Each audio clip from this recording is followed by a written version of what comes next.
Recent టైమ్స్లో యూట్యూబ్లో బాగా ట్రెండ్ అవుతుంది కదా, ఇలాగా అంటే కలర్ పోయిన 1 గ్రామ్ గోల్డ్ ఐటమ్స్ ఏవైనా కానీ ఈ ఒక్క చిట్కా పాటిస్తే బాగా కలర్ వస్తాయి, షైనింగ్ మళ్ళీ రీగెయిన్ అవుతుందని. సో నేను అది ట్రై చేద్దామని ఒక వీడియో చూసి సెలెక్ట్ చేసుకొని ట్రై చేస్తున్నాను. ఫస్ట్ టీ పొడి కొద్దిగా వాటర్లో వేసుకొని మనం బాగా మరిగించుకోవాలి. డికాషన్ పెడతాం కదా, ఆ టైప్లో బాగా మరిగించుకోవాలి. కలర్ చేంజ్ అవ్వాలి బాగా వాటర్ అనేవి. అలా చేంజ్ అయిన వాటర్ని మనం ఒక స్ట్రైనర్ తీసుకొని వేరే బౌల్లోకి ట్రాన్స్ఫర్ చేసుకోవాలి. నార్మల్గా అయినా చేసుకోవచ్చు, కానీ అంటే స్ట్రైనర్ యూజ్ చేయకుండా నార్మల్గా క్లీన్ చేయొచ్చు, కానీ నేను వీడియో తీస్తున్నాను కదా కొంచెం నీట్గా కనపడుతుందని అలా చేశాను. మళ్ళీ కొంచెం షాంపూ ఏదన్నా కొద్దిగా లైట్గా షాంపూ వేసుకొని పసుపు కూడా వేసుకోవాలి. ఇది వేసుకొని నేను చైన్ అనేది అంటే గోరువెచ్చటి నీళ్ళల్లో వేసాను, బాగా హాట్ వాటర్లో అయితే వేయలేదు. వేసి బాగా క్లీన్ చేశాను, కానీ అంటే నేను 10 మినిట్స్ ఉంచాను. 10 మినిట్స్ చెప్తున్నాను కదా 10 మినిట్స్ అని, అలా 10 మినిట్స్ ఉంచాను. 10 మినిట్స్ తర్వాత తీసి చూశాను. నాకు నార్మల్గా ఉన్న ప్లేస్లో బాగా షైనింగ్ అనిపించింది, కానీ ఇంకా మిగిలిన గ్రీన్ కలర్ అయింది చూపించాను కదా, అక్కడైతే ఏమీ డిఫరెన్స్ కనిపించలేదు. అసలు ఈ టిప్ వల్ల నాకు ఇంకొక టిప్ తెలిసింది. ఇది వెండి సామాన్లకు చాలా బాగా యూజ్ అవుతుంది. ఇలా క్లీన్ చేస్తూ ఉంటే అది అవ్వట్లేదు, గ్రీన్ కలర్లో ఉంది. సో ఇంకా నాకేమో అంటే నార్మల్గా మనం కూర్చొని చేస్తూ ఉంటాం కదా, చేస్తుంటే పట్టీలు కనపడ్డాయి. పట్టీలు వేసి చూస్తే బాగుంటుంది, కానీ నేనేం చేసా, పట్టీలు తీసి పట్టీలు వేశాను. అది కూడా వీడియో తీశాను. నేను కావాలని మళ్ళీ పట్టీలు వేసింది కూడా ఇంకా అలాగే ఉంచి వీడియో తీసి మరీ మీకోసం వీడియో పోస్ట్ చేశాను.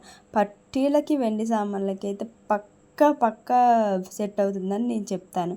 ఇప్పుడు ఇది చూడండి, అసలు ఏమన్నా డిఫరెన్స్ ఉందా? షైనింగ్ అయితే లేదు, బ్యాక్ సైడ్ ఇంకా కోటింగ్ అంతే పోయింది, కానీ ఫ్రంట్ మటుకు నార్మల్గా షైన్ ఉంటే లైట్గా ఏదైనా డల్ అయినవి ఉంటాయి కదా, కలర్ కోటింగ్ పోయినవి కాకుండా నార్మల్గా డల్ అయిపోయినవి ఉంటాయి కదా, వాటికైతే బాగా యూజ్ అవుతుందని నేను అనుకుంటున్నాను.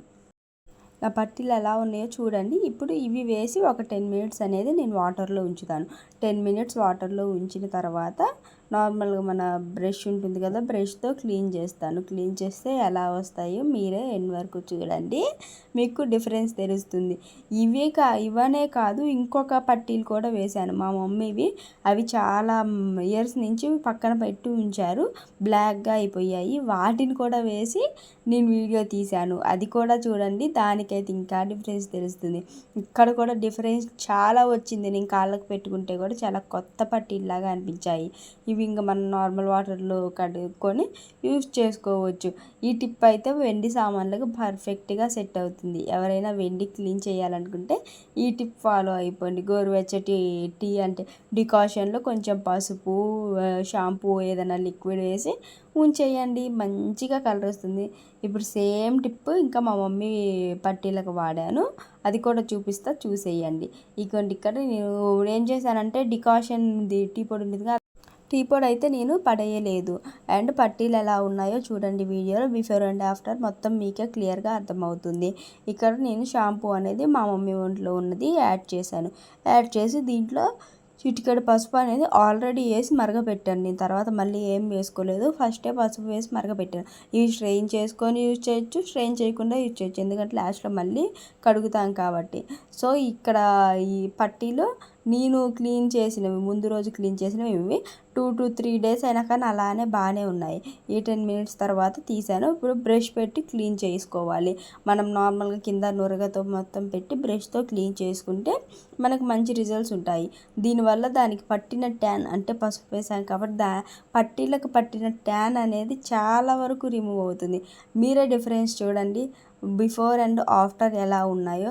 నేనైతే ఎటువంటి లైటింగ్ పెట్టలేదు, నార్మల్గా బయట కూర్చొని వీడియో కూడా తీసాను.